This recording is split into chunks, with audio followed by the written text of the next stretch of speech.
Les vraies voix Sud Radio. T'as pensé à payer ta taxe foncière, taxe immobilière, taxe professionnelle. Ah oui, on en paye des impôts, mais parfois on se pose des questions, puisqu'à Amiens, accrochez-vous bien, les bus électriques, c'est drôle, sont à l'arrêt à cause du froid.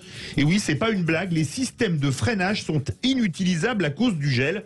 Seuls 6 des 43 bus peuvent circuler. On ne savait pas que les bus fonctionnaient seulement dans les pays chauds, a ironisé le président d'Amiens Métropole, Alain Geste. À Paris, cette fois, ce sont les urinoirs écolos, les naturinoirs qui posent problème. Ils font un flop. Au moins 40 000 € ont été investis dans ces naturinoirs.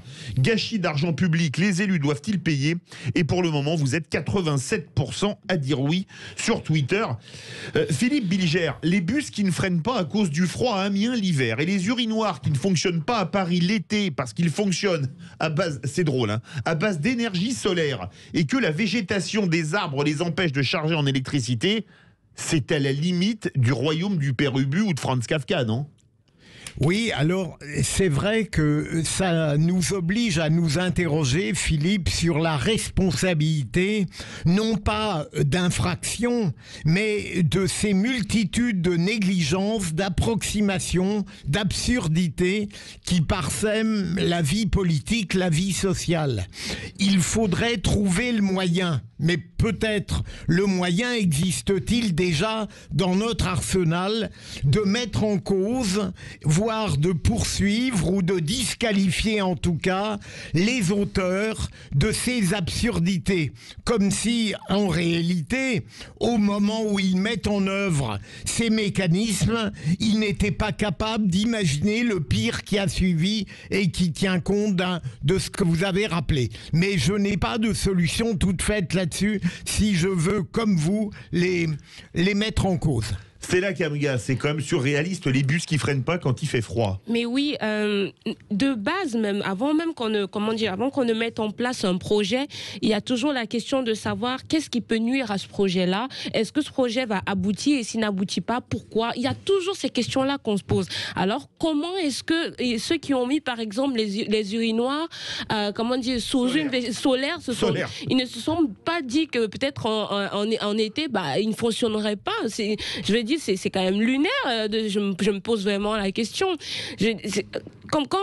Mais je suis toujours choquée en fait et interloquée. Je suis toujours choquée et interloquée quand j'assiste à des prises de décision pareilles. Soit c'est simplement c'est des partisans du moindre effort qui veulent se débarrasser des projets pour dire oui on a fait.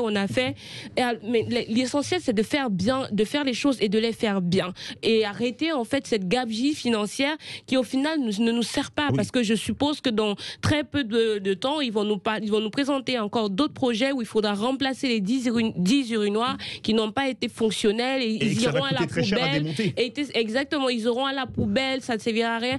Et la planète, on y pense. Pour le coup, je défends la planète là. Ah oui, là, exactement. Jean Dorido, c'est Kafka ou c'est Uburois? Ah bah c'est vraiment, c'est les deux, mon capitaine, comme on dit dans ces cas-là. Non mais c'est vrai que ça coupe les bras et Philippe Bilger a raison, c'est vraiment la question de la responsabilité des élus qui est au cœur du sujet. C'est vrai sur l'argent, c'est vrai de façon plus général encore, on se souvient de certains de nos gouvernants, Édouard Philippe en tête pour ne pas le nommer, se plaignant devant la commission d'enquête de l'Assemblée nationale, justement de cet engagement, de la responsabilité, en disant que vous comprenez, c'est très compliqué quand même d'engager sa responsabilité pénale, alors qu'en France, n'importe qui travaille engage sa responsabilité. Un commissaire aux comptes, quand il met un coup de tampon, pour valider un bilan, si les comptes sont pas bons, il va en prison. Un chef de chantier, si un de ses ouvriers se blesse et n'avait pas ses chaussures de protection, il va en prison. On lui dit, monsieur, vous n'avez pas fait votre travail correctement, c'est vous qui êtes responsable. Et on a le sentiment que nos élus,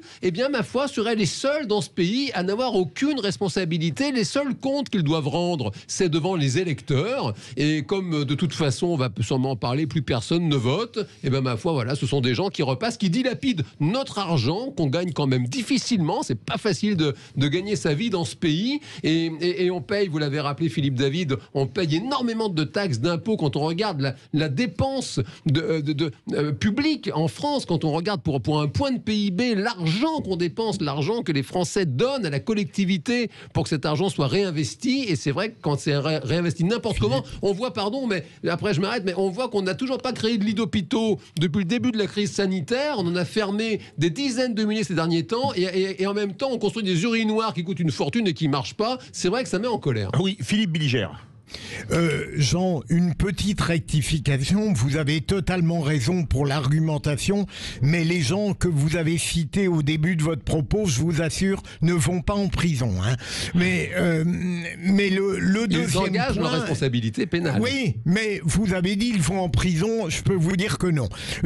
Deuxième élément, il est beaucoup plus sérieux. Vous avez totalement raison. Je suis frappé de voir à quel point, sur tous les sujets, dès qu'une polémique naît et qu'on envisage éventuellement une saisine judiciaire, immédiatement on nous répond, je l'ai encore vu pour le siècle avec Duhamel, on nous dit mais non, c'est politique, c'est pas judiciaire. Autrement dit, le politique, l'exclusive référence au politique devient un bouclier absolu pour tout ce qui pourrait relever du judiciaire et qui serait évidemment beaucoup plus intimidant.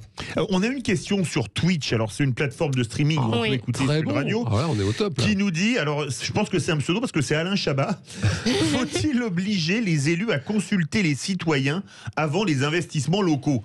Mais les citoyens, ils sont peut-être pas compétents en matière de bus électriques, non? C'est ça la question. C'est censé être le cas quand même, pardon Stella, je vous écoute. Mais moi, à un moment donné, on va pas toujours à chaque fois revenir, peut-être on risque de ne pas être d'accord, mais on va pas toujours à chaque fois revenir et demander aux citoyens ce qu'il faut faire, combien de tomates il faut faire, il faut pour la sauce tomate, combien de parpaings il faut pour la maison, si les citoyens pour moi votent des représentants, c'est bien parce qu'ils font confiance à ces représentants-là pour prendre les décisions adéquates. C'est vraiment mon point de vue. Si on commence à attendre le point de vue de chaque citoyen, aucune décision ne sera prise à temps. Déjà maintenant on fait face à une lenteur des prises de décision dans ce gouvernement, ce sera encore pire. Alors oui, je vous rejoins, et puis en plus pour tout ce qui est municipal, c'est prévu. N'importe qui peut assister au conseil municipal, on y va, et pendant le débat, on a le droit de prendre la parole. Et justement, c'est ça qui est fou, c'est que c'est prévu, et ce qui est terrible, c'est que manifestement, ça ne fonctionne plus. Et on va au 0826 300 300, la direction le Grand Sud, la frontière espagnole, le soleil,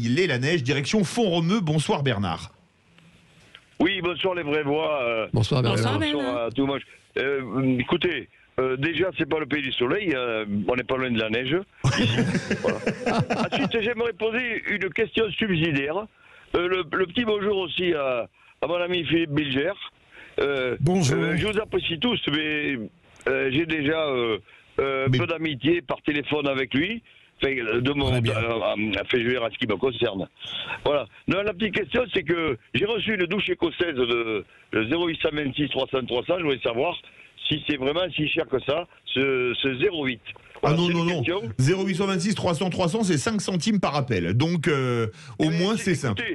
C'est pas ce que m'a dit Orange. Bon, je vais passer là-dessus parce que je ne veux pas vous faire perdre votre temps. Simplement pour dire que tous ces marchés-là, ces marchés publics, ça passe donc par des appels d'offres. Il y a des cahiers des charges. Voyez, donc je comprends pas pourquoi c'est encore le gaspillage. Il y a quand même des fonctionnaires qui n'ont pas fait leur boulot. Là, ces histoires en plus de pipi, c'est vraiment inconcevable. Voilà. Ça c'est vrai. Merci beaucoup Bernard de Font-Romeu. Ça c'est une vraie question parce qu'il y a des appels d'offres, mais parfois j'ai un peu vécu ça dans une vie antérieure. Certains appels d'offres sont tellement mal rédigés qu'on peut se poser des questions. Si pour les urinoirs il y a eu de la corruption, pour revenir sur le sujet d'anticorps, c'était forcément de toutes petites commissions. Effectivement, magnifique. Oui, Philippe. Il y a eu du coulage, peut-être. Voilà. De mieux en mieux. Verdict sur Twitter. Le deuxième débat, gaspillage d'argent public. Les élus locaux doivent-ils payer? Vous êtes 88% à dire oui.